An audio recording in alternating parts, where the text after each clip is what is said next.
ससुराल की रोटियां पार्ट 2। सुषमा और आंचल ने ठान लिया था कि वो अपने दामाद सुरेश को सुधार कर ही रहेंगे, लेकिन उनको समझ में नहीं आ रहा था कि आखिर वो क्या करें। सुषमा और आंचल को इस बात का एहसास तो था कि सुरेश की इस हरकतों की वजह से मंदाकिनी भी काफ़ी परेशान थी। एक दिन आंचल और सुषमा ने मंदाकिनी को घर पर बुलाया। मंदाकिनी, तुमसे कुछ ज़रूरी बात करनी थी। देखो मंदाकिनी, हम तुमसे जो भी कहेंगे उस बात का बुरा मत मानना। कैसी बात करती हैं आप भाभी? मैं आप लोगों की बात का बुरा क्यों मानने लगी? देखो मंदाकिनी, सुरेश जी हमारे घर के दामाद है, लेकिन कभी कभी मुझे और सुषमा दोनों को ही ऐसा महसूस होता है कि उनका इतना ज़्यादा अपने ससुराल में आना ठीक नहीं, क्योंकि आसपास के लोग भी बातें बनाते हैं। और शायद तुम्हें भी ये सब अच्छा नहीं लगता होगा, है ना?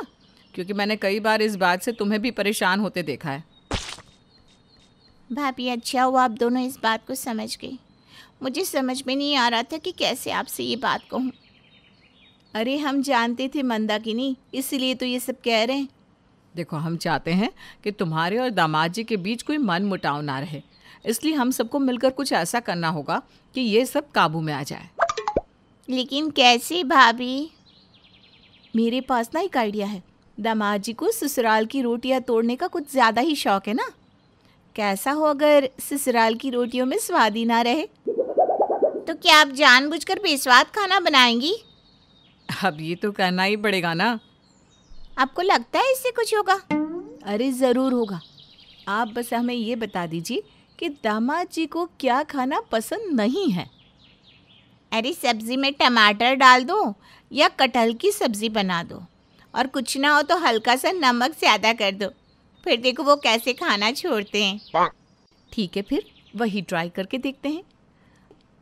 अगले दिन सुबह सुबह सुरेश फिर से अपने ससुराल पहुंच जाता है। उसे वहां देखकर आंचल और सुषमा के चेहरे पर स्माइल आ जाती है। और भाभी, आज क्या बनाए खाने में? अरे दामाद जी, आइए आइए, आज तो पोहा बनाया है। मुझे पता था कि आपको पोहा बहुत पसंद है ना? अरे वाह, पोहा तो सच में मुझे बहुत पसंद है। तो ये लीजिए, गर्मा गर्म पोहे खाइए। सुरेश जैसे ही पोहे खाने लगता है, अचानक से छोड़ देता है। अरे क्या हुआ? पोहे तो आपको बहुत पसंद है। हाँ, लेकिन नमक बहुत ज़्यादा है। नहीं नहीं दामाद जी, आपको गलतफहमी हुई है। इसमें नमक तो बिल्कुल ठीक है। क्या भाभी, पोहे में टमाटर भी है? मैं चलता हूँ, मंदाकिनी ने कुछ बनाया होगा, वहीं खा लूँगा। इतना कहकर सुरेश वहाँ से अपने घर चला जाता है। घर आकर वो देखता है कि घर पर तो ताला लगा हुआ था। सुरेश ने मंदाकिनी को फ़ोन लगाया। अरे मंदाकिनी, कहाँ हो? घर पर ताला लगा हुआ है। मुझे लगा आप मेरे मायके चले गए हैं, तो मैं भी अपनी सहेली के घर आ गई थी। यहाँ से शॉपिंग करने चली जाऊँगी। अरे क्या बात कर रही हो मंदाकिनी, मुझे बहुत भूख लग रही है। लेकिन आपने तो कहा था ना आप अपने ससुराल में नाश्ता करेंगे, फिर क्या हुआ?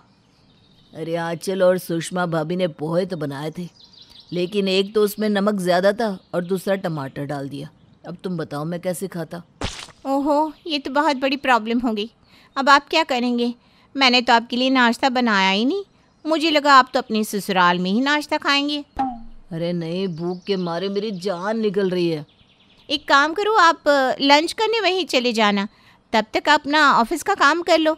चाबी ना दरवाजे के पास ही छोड़ दी है मैंने, वहीं से ले लेना। अच्छा ठीक है। नाश्ता ना मिलने की वजह से सुरेश अच्छा खासा परेशान हो गया था।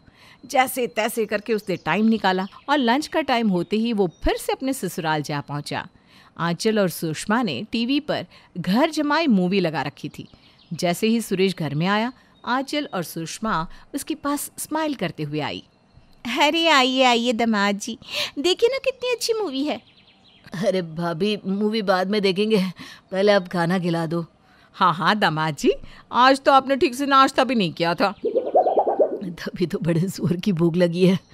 आंचल और सुषमा सुरेश के सामने खाना परोस देती है। सुरेश जैसे ही अपनी थाली में परोसा हुआ खाना देखता है उसका मूड खराब हो जाता है। उसकी प्लेट में कटहल की सब्जी थी। सुरेश ने बड़े ही बेमन से प्लेट सामने से खिसका दी। अरे क्या हुआ दामाद जी, आपने खाना नहीं खाया? अरे ये क्या भाभी, कटहल की सब्जी? ये तो मैं देख भी नहीं सकता, खाना तो बहुत दूर की बात है। अरे लेकिन हमारे घर में तो सबको ये सब्जी बहुत पसंद है, आपको अच्छी नहीं लगती? मुझे तो पता ही नहीं था। अरे दामाद जी, एक बार खा कर तो देखिए, आपको बहुत पसंद आएगी। अरे नहीं नहीं, मैं ये नहीं खा सकता, मुझे ये बिल्कुल भी पसंद नहीं है। मैं अपने घर जा रहा हूँ। अरे लेकिन आपको भूख लगी थी ना। मंदाकिनी अब तक घर आ गई होगी, मैं उससे बोलूँगा, वो मेरे लिए कुछ अच्छा सा खाने को बना देगी। और सुरेश बिना किसी की कोई बात सुने वहाँ से अपने घर आ जाता है। घर आकर वो देखता है कि मंदाकिनी तो आराम से खाना खा रही है। अरे आप आ गए, आइए ना। क्या बात है, ससुराल से खाना खा कर आ रहे होंगे। वैसे क्या बनाया था भाभी ने?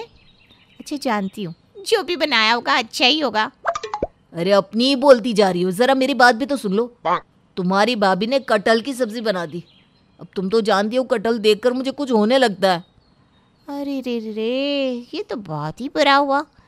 तो आप सुबह भी भूखे रह गए और अब भी? अरे कोई बात नहीं, तुमने तो खाना बनाया ना, मैं यहीं खा लेता हूँ। लेकिन आप ये नहीं खा सकते। क्यों? अब देखिए ना, मुझे लगा आप मेरे मायके से खाना खा कर आएंगी, तो मैंने दाल में टमाटर डाल दिया और नमक भी थोड़ा ज़्यादा डाला, क्योंकि आप खाने वाले नहीं थे ना, तो मैंने सोचा मैं अपने हिसाब से बना लेती हूँ।